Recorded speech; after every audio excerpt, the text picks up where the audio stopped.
Hello everyone, welcome you all to my channel Law Mania. This is Advocate Kulsum कमाल।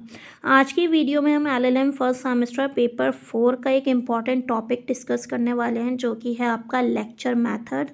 ठीक है, इसके अलावा मैंने अदर सब्जेक्ट के ऊपर भी कई वीडियोस बनाई हैं। आप लोग मेरे चैनल पे जाके प्लेलिस्ट में उन वीडियोस को देख सकते हैं। चलिए without wasting any time let's get started. सबसे पहले आपका लेक्चर मेथड आता है। इंट्रोडक्शन से स्टार्ट करते हैं। तो देखो, आपका जो लेक्चर मेथड होता है ये बेसिकली आपका एक ओरल मेथड होता है। ठीक है, और ये आपका एक इम्पॉर्टेंट रोल प्ले करता है टीचिंग मेथड के अंदर। ठीक है, फ्रीक्वेंटली और कॉमनली बात करूँ तो ये आपका सबसे ओल्ड है, सबसे पुराना ट्रेडिशनल मेथड है। लेक्चर का मतलब देखो क्या होता है। लेक्चर का मतलब होता है एक formal talk bye teachers with students. एक टीचर अपने स्टूडेंट से जो फॉर्मल तौर पे बात करता है उसी को हम लेक्चर कहते हैं। पॉपुलरली आपके इसे जो लेक्चर मेथड होता है इसे हम स्टोरी टेलिंग भी कह सकते हैं, टेलिंग ऑफ स्टोरी, और कॉन्वर्जेशनल मेथड भी कह सकते हैं। कॉन्वर्जेशन मेथड क्यों कहते हैं? क्योंकि आपके लेक्चर मेथड में लॉट ऑफ कॉन्वर्जेशंस जो होती हैं वो आपके इन्वॉल्व होती हैं। ये एक आपका बेसिक थ्योरेटिकल नॉलेज जो होता है वो आपका क्या करता है, पास करता है टीचर से स्टूडेंट के आगे। ठीक है, ये आपका एक इंस्ट्रक्शनल प्रोसीजर्स होता है, यानी आपके ये जो टीचिंग लेक्चर मेथड में टीचिंग की जाती है एक इंस्ट्रक्शन के तौर पे दी जाती हैं। टीचर को इंस्ट्रक्शन दिए जाते हैं जिसके अकॉर्डिंग वो आपके परफॉर्म करते हैं। तो ये बेसिकली हम कह सकते हैं ये एक आपका इंस्ट्रक्शनल प्रोसीजर होता है। ठीक है, टिपिकली इसमें क्या होता है, टीचर जो होता है वो आपके क्लास में खड़ा होता है। ठीक है, बच्चों के सामने खड़ा होता है और ओरली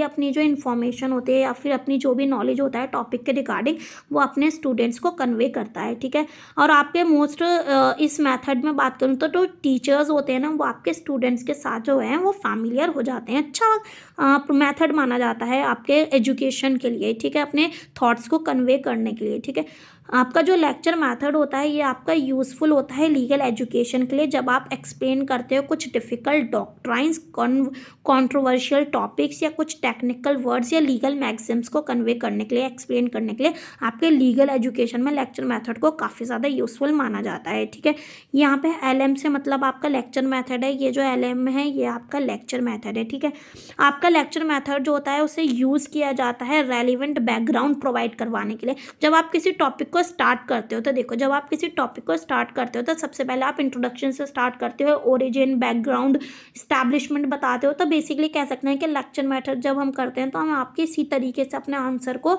समझाते हैं, कन्वे करते हैं अपने टॉपिक को। तो ये आपका एक प्रोसीजर होता है जिसमें हम बैकग्राउंड को जो है वो आपके यूज़ करते हैं शुरू करने के लिए। आपका जो लेक्चर मेथड होता है ये आपके हायर लेवल ऑफ एजुकेशन जैसे एलएलबी, एलएलएम हो गया, बीए, एमए, पीएचडी वगैरह हो गया, तो इन मेथड में आपका इसको यूज़ किया जाता है।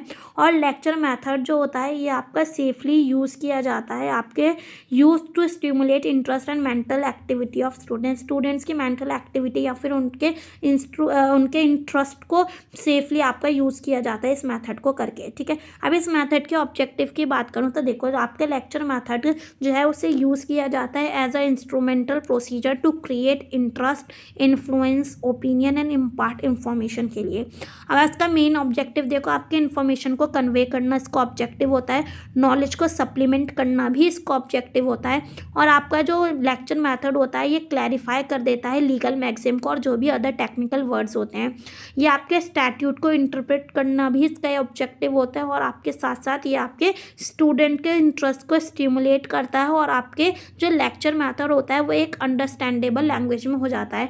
जैसे मैं अब आपको बेसिकली मैं कह सकती हूँ एक तरीके से मैं आपको एक लेक्चर दे रही हूँ तो आप ही की लैंग्वेज में दे रही हूँ जिससे आप इसे इजीली अंडरस्टैंड कर सकें, तो ये एक अंडरस्टैंडेबल लैंग्वेज हो गई। सब्जेक्ट में इंटरेस्ट को क्रिएट करता है। ठीक है, कोई भी एम्बिगुअस टर्म हो जाती है, ऐसी टर्म जो आपको समझ नहीं आ रही है उसे एक्सप्लेन करने में हेल्प करता है। क्रिटिकल थिंकिंग को डेवलप करता है, यानी अगर आपको जैसे फॉर एग्जांपल मैं हूँ, अब मैं आपको कोई क्वेश्चन दे रही हूँ और मैं उससे कह रही हूँ कि उसका आंसर आप मुझे क्या करो कमेंट सेक्शन में बताओ, तो इससे आप क्या करोगे, आप उस सवाल का जो जवाब है वो ढूंढने लगोगे, तो आपकी थिंकिंग बढ़ेगी। ठीक है, उसके बाद कहता है बेसिक आइडिया प्रोवाइड करता है सब्जेक्ट के रिगार्डिंग, जो भी सब्जेक्ट पढ़ा रहे हैं। ठीक है, आपका प्रिपेयर करता है स्टूडेंट को लीगल प्रोफेशंस के लिए। ठीक है, साथ ही साथ आपके स्टूडेंट्स के ओपिनियंस को मॉड्यूलेट करता है ये, और आपके क्या करता है, जो भी स्टूडेंट के क्वेरीज होती हैं उनका एक सॉल्यूशन प्रोवाइड करता है। अब जैसे मैं आपको ये टॉपिक समझा रही हूँ, अब इस टॉपिक में अगर आपको कोई भी क्वेरी रहती है या फिर कोई भी प्रॉब्लम आती है, कोई टर्म आपको समझ नहीं आ रही, तो आप मुझसे क्या कर सकते हो, आप मुझसे उस क्वेश्चन के बारे में, उस क्वेरी के बारे में पूछ सकते हो, आस्क कर सकते हो, और मैं आपको उसका सॉल्यूशन यानी उसका रिप्लाई दूंगी। तो ये बेसिकली आपके लेक्चर मेथड के ऑब्जेक्टिव्स होते हैं। इसके यूटिलिटी की बात करूँ तो देखो, आपका जो लेक्चर मेथड होता है वो आपका काफ़ी ज़्यादा यूजफुल होता है। किन वे में, पॉइंट वाइज देखते हैं।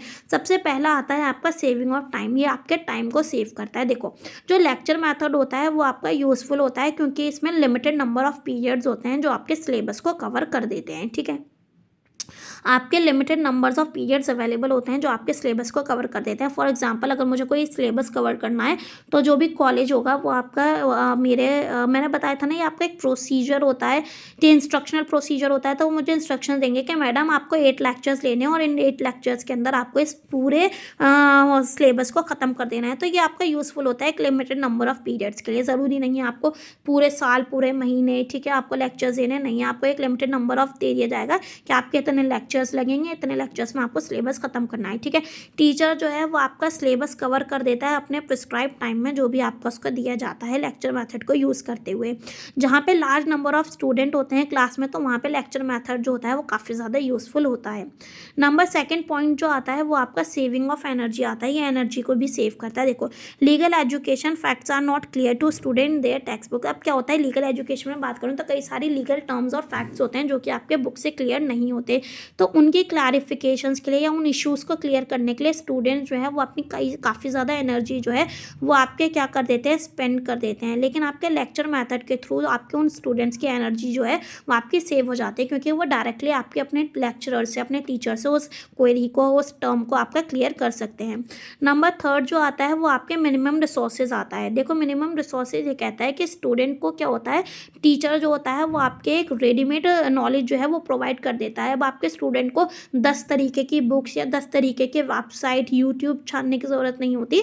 वो आपका डायरेक्टली आपके स्टूडेंट को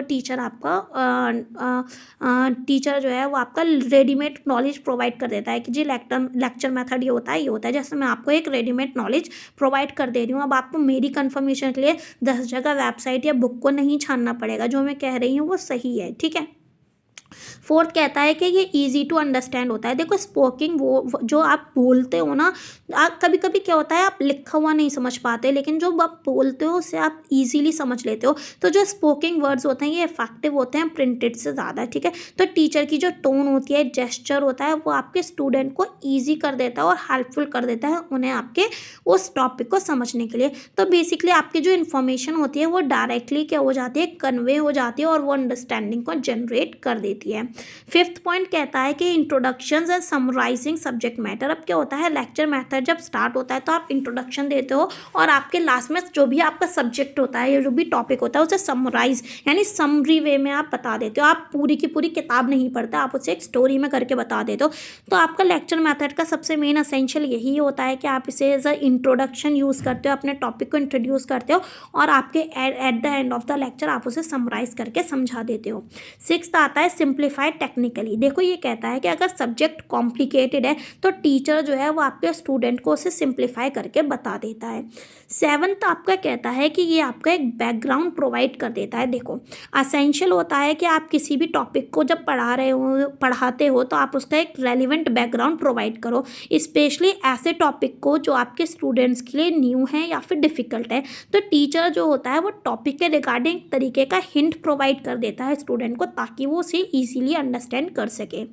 नेक्स्ट आपका आता है गाइडलाइंस। देखो, गाइडलाइंस क्या कहता है, ये कहता है कि जो लेक्चर मेथड होता है ना उसमें आपके क्या होता है, एक आई कांटेक्ट बना रहता है स्टूडेंट और टीचर के बीच में, जिसकी वजह से स्टूडेंट जो है वो आपका क्या करता है, what you want to say directly to each one personally, जिसमें आपके स्टूडेंट और टीचर दोनों एक दूसरे से डायरेक्टली क्वेश्चन एंड आंसर्स कर सकते हैं। तो एक आई कॉन्टैक्ट बना रहता है। ठीक है, साथ ही साथ आपके ये जो लेक्चर मेथड होता है ये स्टूडेंट्स को अपॉर्चुनिटीज़ देता है कि वो आपके अपने डाउट्स को रेज कर सकें। ठीक है, सिंपल और क्लियर नेचुरल लैंग्वेज में ये कंडक्ट होता है, ठीक है। स्टिमुलेट करता है thinking of student by provoking question. जब आपका टीचर जो है वो आपके क्या करता है, टॉपिक समझा देता है, तो उसके बाद आपका जो टीचर होता है वो स्टूडेंट से क्या करता है, उनसे क्वेश्चन आस्क करता है, जिसकी वजह से स्टूडेंट उसका आंसर जानने के लिए अपनी थिंकिंग पे, मतलब अपने दिमाग पे जोर डालता है। तो ये बेसिकली आपके स्टूडेंट की जो सोच होती है, थिंकिंग होती है, उसको आपका बढ़ाता है, ठीक है। लास्ट पॉइंट ये कहता है कि आपका जो यूजी और पीजी लेवल की क्लासेस होती है ना, उसमें आपके लेक्चर मेथड को यूज़ किया जाता है, यानी हाई लेवल ऑफ क्लासेस में आपके लेक्चर मेथड को यूज़ किया जाता है। नेक्स्ट पॉइंट आपका इफेक्टिवनेस आता है। तो इफेक्टिवनेस देखो ये कहता है कि लेक्चर मेथड जो होता है वो एक तरीके का बैकग्राउंड दे देता है, ओवरव्यू दे देता है टॉपिक के बारे में, तो इसीलिए ये आपका बेनिफिशियल होता है। नेक्स्ट ये कहता है कि अगर कोई भी पर्टिकुलर लॉ है तो उसमें आपके giving historical amount of particular law, किसी भी पर्टिकुलर लॉ के बारे में एक कंप्लीट नॉलेज जो है वो आपके एक लिमिटेड फॉर्म में प्रोवाइड कर देता है। फिर कहता है कि लॉ के बेसिक प्रिंसिपल्स को डिस्क्राइब करता है। नेक्स्ट कहता है कि जो भी लीगल फैक्ट्स होते हैं उन्हें एनालाइज और कंपेयर करने में हेल्प करता है लेक्चर मेथड। साथ ही साथ जो भी कॉम्प्लिकेटेड इश्यूज होते हैं उन्हें भी ईजिली एक्सप्लेन करने में हेल्प करता है लेक्चर मेथड। लास्ट हम देखते हैं कि लेक्चर मेथड के क्या मेरिट्स होते हैं और क्या आपके डीमेरिट्स होते हैं। जो सबसे पहला मेरिट आता है वो आता है क्रिएटिंग राइट एटमॉस्फेयर। ये कहता है कि जो लेक्चर मेथड होता है ये आपके सब्जेक्ट को वाइटलाइज करता है और आपको एक ब्रीफ इंट्रोडक्शन देता है, जो कि आपके एक स्टडी का मोटिवेटिंग एटमॉस्फेयर को क्रिएट कर देता है, यानी बच्चों का इंटरेस्ट आने लगता है। सेकंड कहता है इकोनॉमिक। तो देखो ये कहता है कि जो लेक्चर मेथड होता है वो मोस्ट इकोनॉमिक मेथड होता है, ठीक है। इसमें आपके किसी भी तरीके की एड्स, लैब्स, मटेरियल रिक्वायर्ड नहीं होते, सिर्फ आपके टीचर को जाना होता है, बच्चों के सामने लेक्चर देना होता है, ठीक है। तो ये आपका बेसिकली हेल्प करता है और पॉसिबल होता है कि आपके जहाँ लार्ज नंबर ऑफ स्टूडेंट है उन्हें आपके एक ही वक्त में आपके क्या कम समझा सके, अपनी पूरी बात को समझा सके। थर्ड आता है आपका टाइम सेविंग। ये देखो टाइम को भी बचाता है। देखो शॉर्ट टाइम में आप लार्ज नंबर ऑफ स्टूडेंट को लार्ज नंबर ऑफ नॉलेज और इन्फॉर्मेशन जो है वो आपके ट्रांसफ़र कर सकते हो, ट्रांसमिट कर सकते हो। फोर्थ आता है ईजियर, ठीक है। एक ईजी मैथड होता है और अडॉप्ट करने के लिए काफ़ी ज़्यादा ईजी और अंडरस्टैंडेबल मैथड होता है। फिफ्थ आता है यूज़फुल होता है स्ट्रक्चर्ड सिलेबस के लिए, ठीक है। ये कहता है कि लेक्चर मेथड में क्या होता है, ये सक्सेसफुल होता है ऐसे सिलेबस के लिए जो स्ट्रक्चर्ड होते हैं, ठीक है। Where short time becomes limitation, जहाँ पे आपका कम वक्त जो है वो आपका एक बाउंडेशन और लिमिटेशन हो जाता है। आपसे कहा जाता है कि आपके ये 4 टॉपिक मेन है, इन 4 टॉपिक को आपको इस लेक्चर में समझाना है, तो ये आपके एक यूज़फुल मैथड होता है। सिक्स्थ कहता है कि टीचर और स्टूडेंट के बीच में एक अच्छा इंटरेक्शन क्रिएट हो जाता है, एक तरीके का ये ग्रुप डिस्कशन हो जाता है, एक हेल्दी एकेडमिक एटमॉस्फेयर क्रिएट हो जाता है और आप क्या कर सकते हो, ज़्यादा नॉलेज समराइज वे में प्रोवाइड कर सकते हो और आपकी ये एक अंडरस्टैंडेबल लैंग्वेज में हो जाता है, यानी एक ऐसी लैंग्वेज जिसमें आप और हम इसे ईजिली अंडरस्टैंड कर सकें। डीमेरिट्स, लास्ट हम डीमेरिट्स की बात करते हैं। तो देखो डीमेरिट्स में सबसे पहला ये कहता है कि आपकी बैड कम्युनिकेशन होती है। देखो students are only mere passive learners. ये कहता है ये बैड कम्युनिकेशन क्यों होता है, क्योंकि लेक्चर मेथड में सिर्फ टीचर बोलता रहता है, स्टूडेंट तो सिर्फ सुनता है, स्टूडेंट को बोलने का मौका नहीं मिलता। तो ये वही कहता है कि आपका टीचर जो होता है वो आपका एक एक्टिव हो जाता है और आपका जो स्टूडेंट है वो आपका सिर्फ और सिर्फ एक पैसिव लर्नर ही बन जाता है। नंबर 2 आ जाता है लैंग्वेज एज बैरियर। देखो ये कहता है कि जो मीडियम ऑफ इंस्ट्रक्शन होता है वो इंग्लिश होता है, लेकिन वहीं कुछ ऐसे स्टूडेंट्स होते हैं जो हिंदी में होते हैं, तो ये जो लैंग्वेज हो जाती है ये आपका एक बैरियर हो जाती है, ठीक है, और ये डिफ़िकल्टीज क्रिएट कर देती हैं आपके हिंदी के स्टूडेंट्स के लिए। ये मैंने एग्जांपल के लिए बताया है।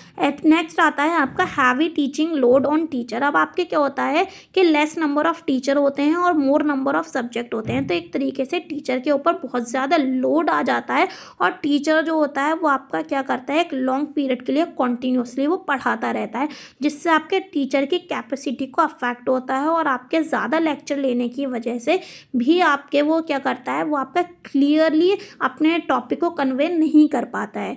फोर्थ आपका कहता है कि required trained and skilled teacher. देखो लेक्चर मेथड को करने के लिए जब भी इफेक्टिव होगा जब आपके जो टीचर्स होंगे वो ट्रेंड होंगे, यानी आपके ऐसे टीचर्स होंगे जो आपके इफेक्टिवली अपने लेक्चर्स को क्या कर सकते हैं, कन्वे कर सकते हैं, डिलीवर कर सकते हैं, तभी आपके लेक्चर मेथड इफेक्टिव होगा।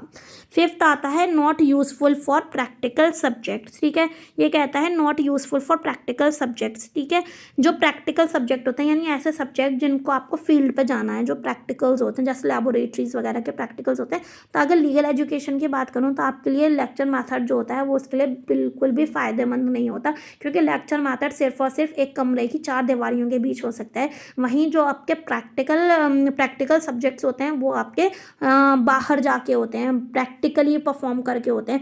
जैसे फॉर एग्जांपल लॉ की बात करूँ तो आपके बेल कैसे होती है, मर्डर की चार्जशीट कैसे फाइल होती है, एक्सेट्रा एक्सेट्रा। तो ये सब सारी चीज़ आपको कोर्ट में जाके पता चलेंगी, और इन सब चीज़ों के लिए आपके लेक्चर मेथड जो है वो बिल्कुल भी इफेक्टिव नहीं है।